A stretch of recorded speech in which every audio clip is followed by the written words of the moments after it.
Yeah, I'm heading out west from the house this morning to kind of see what the water damage might have done out west of there. It filled this little old pond up. And see, we don't get in the water too much, so it's good to take them in the water occasionally to keep them used to it.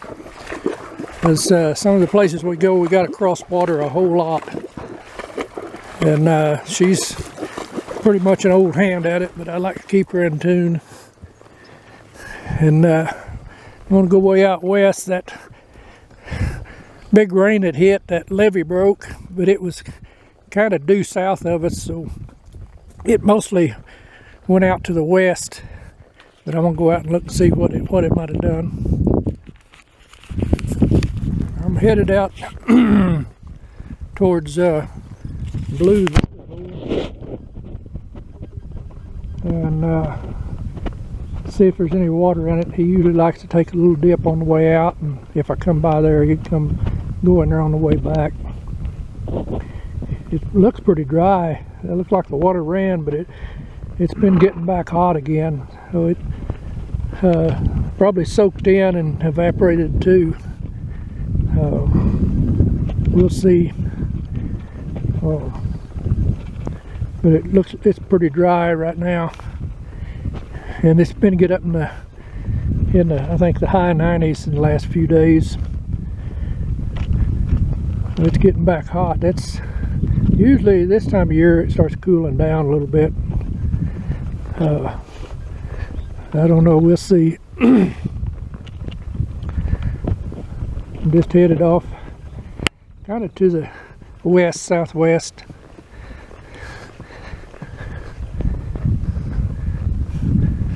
I don't see any new tracks of any deer or oryx. They move off a lot of times. They just follow the water and they're grazing. And if there's any shooting going on out here, they tend to move off. They just back and forth. They migrate when they can. Mostly during the day they go over in that bosky area, hole up in the shade. A lot of times on a full moon night is when they'll get out and graze, because they can see in the dark real good. But in a full moon night, to them it's probably about like daylight.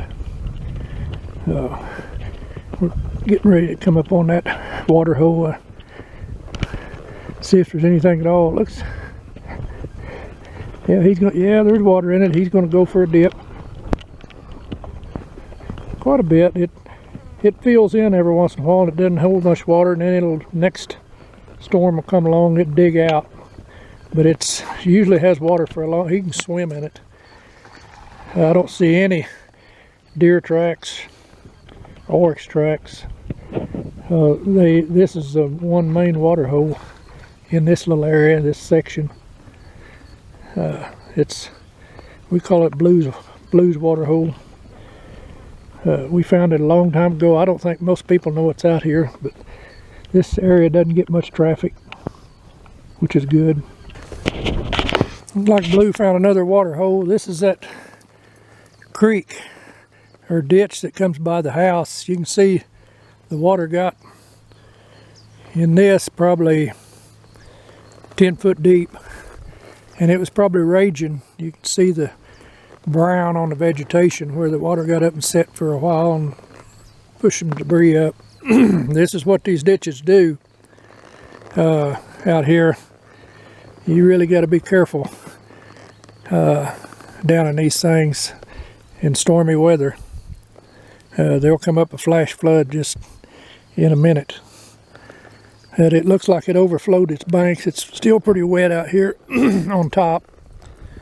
So it came clear out into here. It probably got a lot of choke points down through there, and it started backing up. And all of that, the main creek is about, mile, maybe more, straight south of here. But with that levee breaking, it's going to take the easiest route. And looks like it come all out in here. See if I can get through here without getting any bogs. I'll be going up on higher ground here in just a little while, but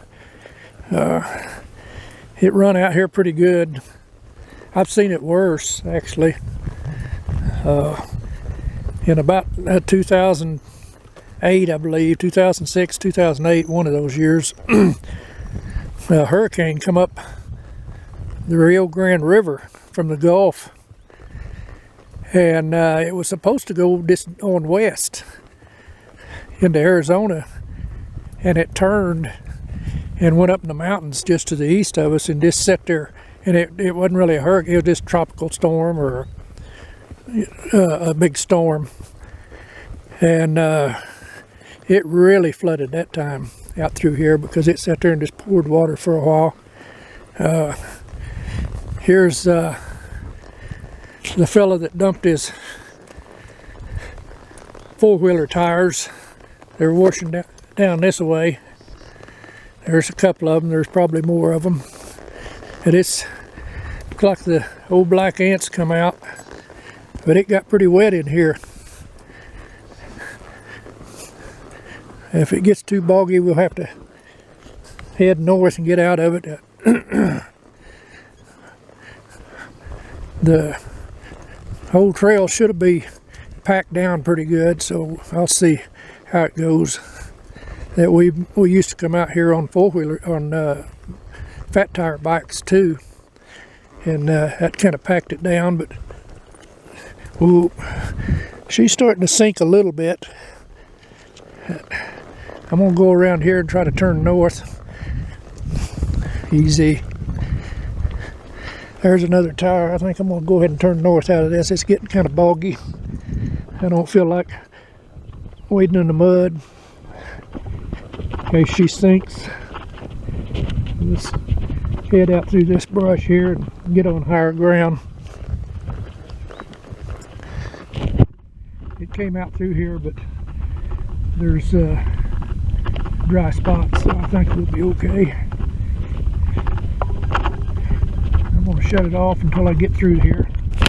We got out of the bog. It's been wet up here, but it's drying out. This is higher ground, and I'm heading up on a hill where we sometimes walk out here. Susie walks out here a lot in the cooler weather.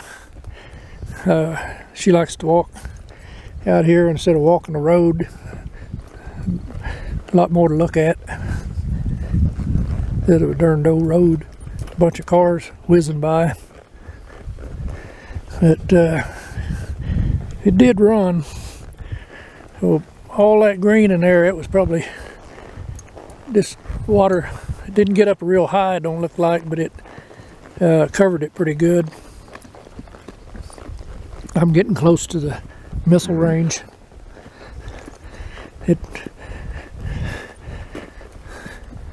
That little ridge line over there, that's where this section ends. And there's another section over there that's fenced off from this. And then about another 3/4 to, well, about 1.5 miles probably, is where the original creek bed is. And that's where it usually runs. After they fixed that levee, it shifted it back into its proper place. But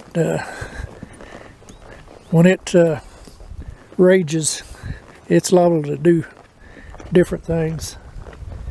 But they hadn't had to do any work on it in a long time. Imagine that break, that it's right by a hayfield. As soon as it dries out, the guy that has the hayfield, he'll probably get his people in there to fix it. They're the ones that actually repaired it. We tried to get the county and the state, the Corps of Engineers, all to, and nobody wanted to accept the responsibility.